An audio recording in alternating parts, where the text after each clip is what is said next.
आप मेरे चैनल पर नए हैं तो मेरे चैनल को लाइक, सब्सक्राइब, शेयर करें। एक छोटे से करसर गांव में सोहन अपनी पत्नी और अपने 8 वर्षीय बेटी के साथ एक छोटे से घर में रहता था। सोहन के माता पिता बचपन में ही गुजर चुके थे, इसलिए वह खेती बाड़ी या मजदूरी करके अपना और अपने परिवार का गुजारा करता था। वहीं उसकी पत्नी सुनीता एक बड़े जमींदार के घर पर साफ सफाई का काम करती थी। दोनों पति पत्नी मिलकर खूब मेहनत करते थे और अपने बेटी गुड़िया के साथ कठिनाई भरा जीवन व्यतीत करते थे। यूं तो हमेशा ठंडी के समय 5 डिग्री तापमान रहता था, लेकिन इस साल ठंडी के साथ साथ बारिश का भी कहर अपने चरम पर था, जिसके कारण ठंड और बारिश ने बहुत जोर से अपना कहर ढाया।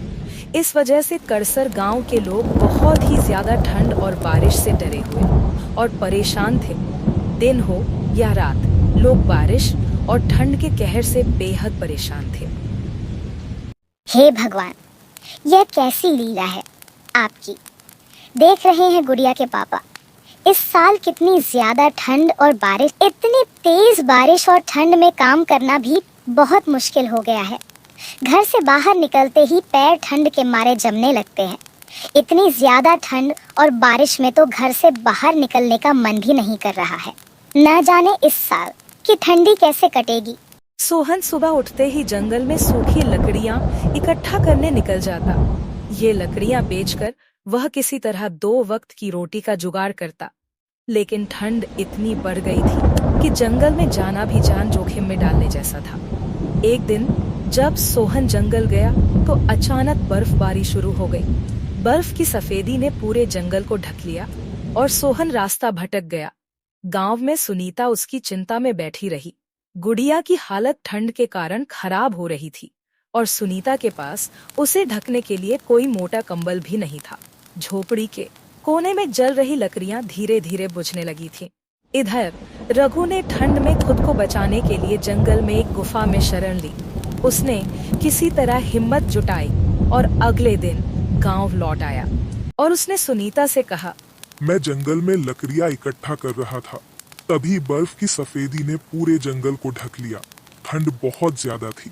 मैं इधर उधर भटकने लगा, तभी मुझे एक गुफा दिखाई दिया, तो उस गुफा में शरण ली। यह बात सुनकर उसकी पत्नी बहुत दुखी हुई। उसने अपने पति से कहा, अब घर में राशन और सब्जियां भी खत्म हो गई हैं और काम पर नहीं जाएंगे, भूख से मर जाएंगे। क्या हम मुखिया जी से मदद मांग सकते हैं?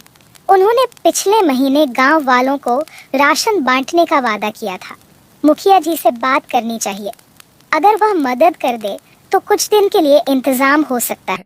अगली सुबह सोहन ने फैसला किया कि चाहे कुछ भी हो जाए, वह मुखिया के पास मदद मांगने जाएगा। ठंड का कहर और खाली पेट की चिंता ने उसे मजबूर कर दिया। उसने सुनीता और गुड़िया को घर में रहने को कहा और खुद मुखिया के घर की ओर निकल पड़ा। फिर थोड़ी ही देर में वह मुखिया के घर पर आ गया और फिर, मुखिया जी, हमारी हालत बहुत खराब है। घर में राशन खत्म हो गया है। ठंड और बारिश की वजह से काम भी नहीं मिल रहा। अगर आप कुछ मदद कर दें तो भगवान आपका भला करेगा। सोहन, यह मेरी जिम्मेदारी थोड़ी ना है, तुम्हारी जिम्मेदारी है। तुम ही समझो, तुम लोगों की आदत हो गई है, जब मन किया तब चले आते हो भीख मांगने। गरीब कहीं के, ऐसा मत कहिए। मुखिया जी, मेरा परिवार 2 दिन से भूखा है। मैं मेहनत से कमाने वाला आदमी हूँ, पर इस बार हालात ने हमें मजबूर कर दिया है। बस कुछ दिन का राशन मिल जाए तो हम संभल जाएंगे। चुपकर गरीब हो तो अपनी गरीबी में जीना सीखो। यहाँ आकर रोने धोने से कुछ नहीं मिलेगा। मेरे पास फालतू समय नहीं है, निकलो यहाँ से। मुखिया की यह बात सुनकर सोहन का दिल टूट गया। उसने एक बार फिर हाथ जोड़कर कहा, मुखिया जी, आप हमारे गांव के मुखिया हैं।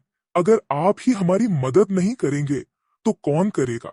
सोहन की यह बात सुनकर मुखिया को बहुत तेज गुस्सा आया और वह अपने नौकर को आवाज लगाते हुए बोला, अरे शामू, इसे बाहर निकालो और इसे मेरे घर में ना घुसने देना। फिर मुखिया ने उसे धक्के मारकर बाहर कर दिया। अब सोहन भारी मन से घर की ओर चल दिया। जैसे ही वह घर आया, उसने देखा कि सुनीता बिस्तर पर लेटी हुई है और गुड़िया भी उसके पास बैठी है। पिताजी, माँ की तबीयत बहुत खराब हो गई है, वह कुछ बोल नहीं रही है। हे भगवान, यह क्या हो गया? सुनीता, कुछ बोलो ना, कुछ तो बोलो ना, ऐसे चुप मत रहो, तुम्हें कुछ नहीं होगा। सोहन, अब ठंड और भूख ने मुझे तोड़ दिया है। मुझे माफ कर दो, मैं तुम्हारा और गुड़िया का साथ अब शायद नहीं दे पाऊंगी। अब सोहन की आंखों से आंसू बह लगे। उसने सुनीता का हाथ पकड़ा और रोते हुए बोला, नहीं सुनीता, ऐसा मत कहो, तुम हमें छोड़कर नहीं जा सकती। मैं कुछ करता हूँ, तुम ठीक हो जाओगी। सोहन, अब मैं ज्यादा देर तक नहीं रहूंगी, मेरी सांसें अब थम रही हैं। तुम गुड़िया का ख्याल रखना। अब सोहन घर के बाहर जाकर पड़ोसियों को आवाज लगाई, लेकिन ठंड और बारिश के कारण कोई मदद के लिए बाहर नहीं आया। सोहन, अब मेरी चिंता मत करो, जितना कर सके गुड़िया के लिए करो, उसे भूखा मत सोने देना। सुनीता ने इतना कहा ही था, तभी उसकी सांसें उसका साथ छोड़कर चली गई और वह हमेशा के लिए दुनिया से अलविदा कह दिया। नहीं सुनीता, तुम मुझे छोड़कर नहीं जा सकती। हमारे पास और कुछ नहीं है, तुम्हारे पास और कुछ नहीं है, तुम्हारे पास और कुछ नहीं है। तुम्हारे बिना तो यह घर भी घर नहीं रहेगा। तुमने हमेशा मेरा साथ दिया है। है यह कहकर सोहन फुट-फुट कर रोने लगा। माँ, उठो ना, देखो मैं रो रहा हूँ, प्लीज उठ जाओ। पिताजी, माँ हमें क्यों छोड़कर चली गई? क्या हम इतने बुरे हैं?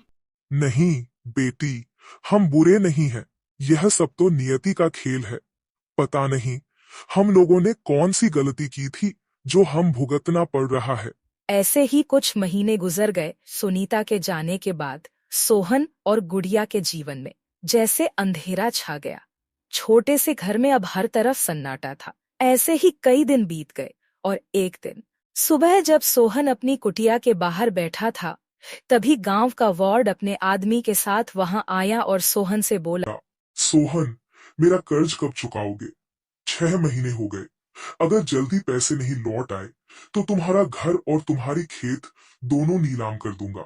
वार्ड की ऐसा बोल सुन के सोहन के चेहरे पर चिंता की लकीरें और गहरी हो गई। उसने सिर झुकाकर कहा, वार्ड साहब, मुझसे जो बन पाता है मैं मेहनत कर रहा हूँ, पर अभी तक पैसे नहीं जुटा पाया। मुझे थोड़ा और वक्त दीजिए। सोहन, मुझे बहाने मत सुनाओ, मैं तुम्हें सिर्फ 7 दिन का समय देता हूँ। अगर 7 दिन में पैसे नहीं दिए तो अंजाम भुगतने के लिए तैयार रहना। कुछ दिन बीत गए और फिर 7वां दिन भी आ गया। सोहन को देने के लिए एक भी रुपया नहीं था। गांव का वार्ड अपने आदमी के साथ वहां आया और सोहन को घर से बाहर निकाल दिया। ठंड बहुत ज्यादा थी।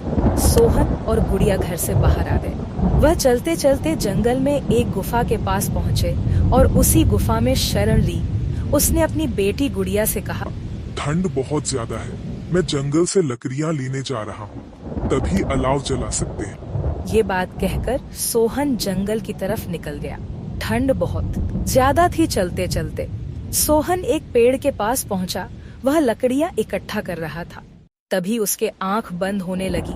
अचानक उसकी चीख पूरी जंगल में सुनाई दी। तभी सोहन की मौत हो गई। चीख की आवाज सुनकर गुड़िया दौड़कर आई। तभी देखा कि पिताजी, यह क्या हुआ? बोलिए पिताजी, आप मुझे अकेले छोड़कर क्यों चले गए?